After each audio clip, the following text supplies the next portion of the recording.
Rich here from Vet Triage.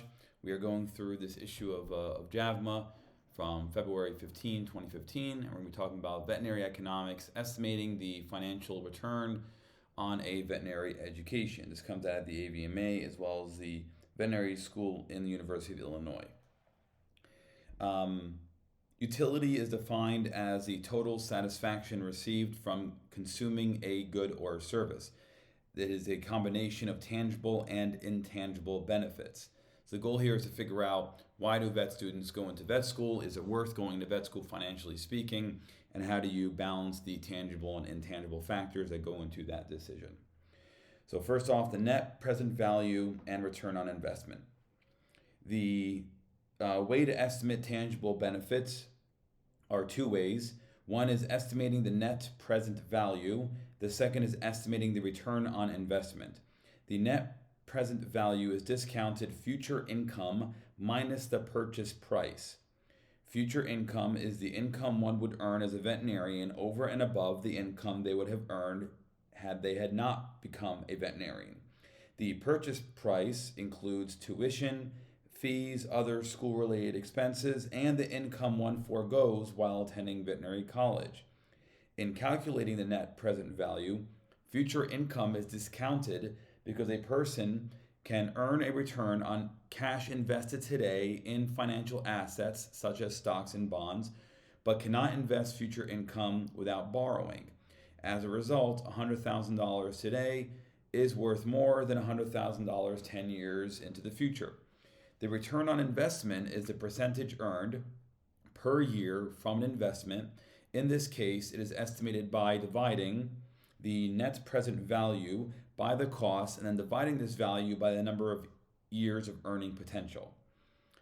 Now, when it comes to estimating the net present value and return on investment for obtaining a veterinary degree, 2012 graduates of the 28 United States veterinary medical schools incurred a mean educational debt of $131,192.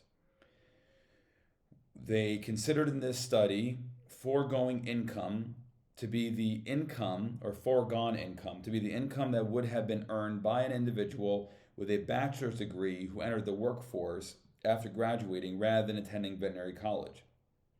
To estimate the net present value, they needed to estimate the future income one would earn as a veterinarian over and above the income they would have earned had they not acquired a veterinary degree. Estimating income over an individual's working career is difficult because as workers gain experience, they become more productive and are paid a higher wage. After approximately 55 years of age, additional experience is no longer additive to one's employability. This change in income over a worker's lifetime is known as the age earnings profile. So in 2014, there was a study. They found that veterinarians in companion animal practice, food animal exclusive practice, and civil service, veterinarians working for nonprofit organizations, veterinarians working for state and local government, earned salaries that were not significantly different from each other.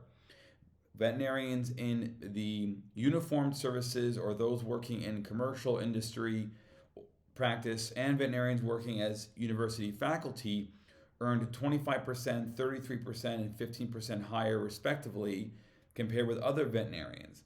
In contrast, veterinarians working in mixed animal practice with food animal predominant focus and equine earned 18%, 37.5%, and 42% lower salaries comparatively. For non-veterinarians, the mean starting salary in 2014 was $44,928. According to Stanford University, 56.7% of college graduates that year were women. Women earn 81% of men's salaries on entering the workforce with a bachelor's degree. From these values, they calculated here that in 2014, the mean starting salary was $50,352 for a college-educated man, and for women, $40,785. Now, to calculate the return on investment, they divided the net present value by total estimated costs and divided this value by 40, which is the number of years of earning potential from 26 years old to 56 to 65 years old, and they converted the value to a percentage by multiplying by 100. They estimated that the break-even age, which represents the age at which a typical veterinarian's total income, over and beyond the income that would have been earned had he or she not acquired a veterinary degree, just equals the total cost, tuition, fees, expenses, and foregone income. The net present value for women entering veterinary college in 2014 was negative $71,462, and the net present value for men entering veterinary college in 2014 was $41,480. This means that women entering veterinary college in 2014 could expect to accumulate, on average, $71,462 less over their lifetime than they would have earned with only a bachelor's degree, and that men would expect to accumulate $41,480 more over their lifetime. Notice that the estimated net present value was positive for both women and men who pursued careers in industry, the uniform services, university-based practice, or mixed animal practice, and was negative for both women and men who pursued careers in food animal and predominant practice or equine practice.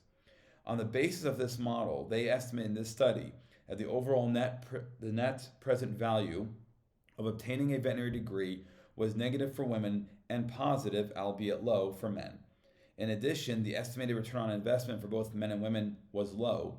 This is important because in the long run, the return on investment for a Standard & Poor 500 index fund is 8%.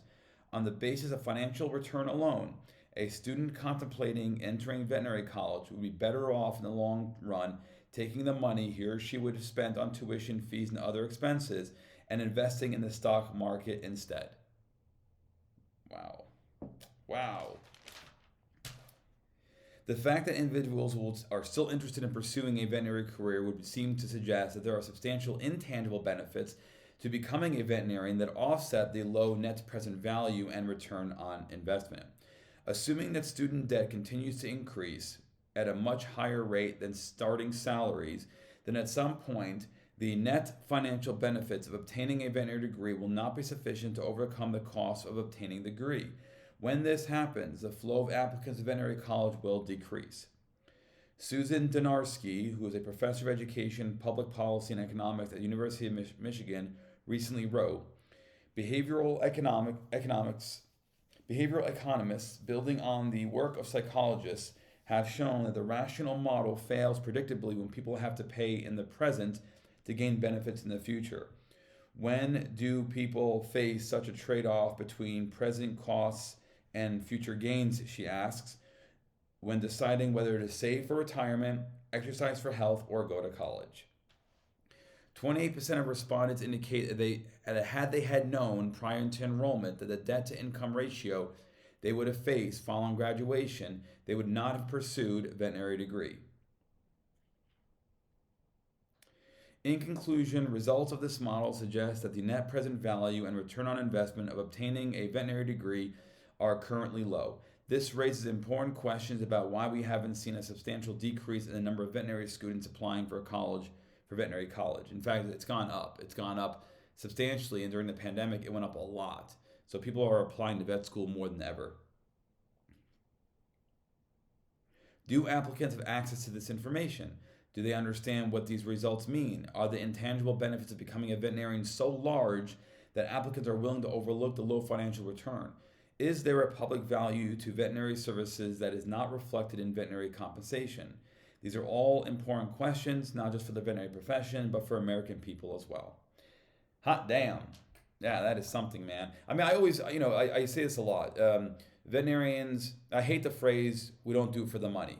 Because you have to do it for the money to some degree, right? You have to live. Now, maybe in those rare situations where your partner, your husband or wife makes so much money that you can literally work in the veterinary field for free. Otherwise, that statement is dumb. But I understand what they're trying to say. What they mean by that statement is saying people get into the veterinary profession out of the passion for it, for the intangibles, not necessarily for the status or the salary or whatever. Well, I guess status would be considered intangible, but for the salary. That's absolutely the case, and that's proven true over time. Again, this journal was from 2015, so it is quite old, veterinarian salaries have gone up since then a lot, but that's also been driven by the fact that facilities are desperate to hire veterinarians. And then I say this all the time, there has been a relative veterinary shortage where, despite having the largest number of vet schools in our history, this paper quoted 28 vet schools at the time of this publication. It's in the 30s now in the US, and then there's international schools too. So despite having the largest number of vet schools in our history, with the largest number of class size in our history, we still have a veterinary shortage despite having an increase in salaries. But of course, tuition has also gone up. This average tuition of 100 grand or whatever they quoted here, I think it's like $250,000 now. Obviously, if you take into account international schools and all that stuff, there are way more expenses, not just with going to another country, maybe learning a language or getting citizenship or whatever is required, but also international schools can be more expensive, and so all that has to be taken into account as well. Insane. All right, thanks for supporting the channel. We'll see you in the next one.